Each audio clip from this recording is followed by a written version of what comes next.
wachezaji ambao wana viwango vya juu. Nafikiri mmeshuhudia mpira. Kwa bahati mbaya sana tulianza na Dube ambaye alikuwa majeruhi. Kwa hiyo hajaonyesha kiwango chake.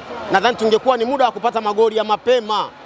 Mwenyewe uliona. Lakini pia nawasifia sana wachezaji wangu walinzi, wachezaji wa kati kama akina Jobu, Ibrahim Baka, umeona quality zao. Wanaweza kudive mpira na wakatembea na mpira, wakaenda kutoa pasi mbele. Kitu ambacho kwa wenzetu hicho kitu huwezi kukipata. Umeona?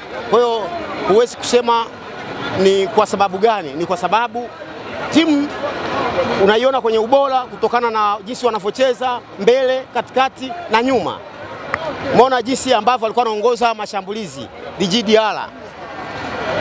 Mzabelo alikuwa analalamika sana kwamba ufinyu wa ujaji wa mashabiki wao uwanjani ndio uliochochea wao kukosa morali ya kuishangilia timu yao. Hapana, hizo ni sababu za kushindwa. Nadhani wamecheza mchezo wa nusu finali, walikuwa hawana shabiki hata mmoja. Mliona walipata matokeo, walikuwa na washabiki, si walikuwa hawana. Haya sio vizingizio, ni mtu alioshindwa. Umeshanielewa? Hawa ni watu ambao walishindwa na walistahili kushindwa. Ndio maana walikuwa wanapiga chenga. Tarehe 8 wanakimbia. Walivyojua tarehe 15 watuchezi, wakaja na hoja.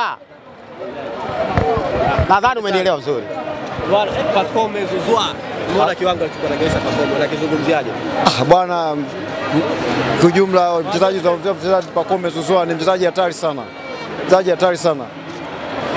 Man of the match zaidi ya 6 kwenye ligi kuu. Hakuna alofikia hizo man of the match. Ni yeye peke yake. Itosha kusema anastahili kuwa MVP wa msimu huu 2024-2025. Tumeshuhudia mwendelezo wenu timu ya Yanga kwa kufunga Simba, lakini pia ubingwa wa mara 4 mfululizo. Nini mwendelezo wenu kuelekea msimu ujao wa ligi?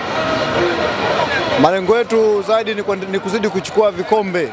Kuzidi kuchukua vikombe zaidi na zaidi mpaka tutaposema sisi wenyewe sasa basi. Lakini chini ya GSM tutachukua vikombe mpaka na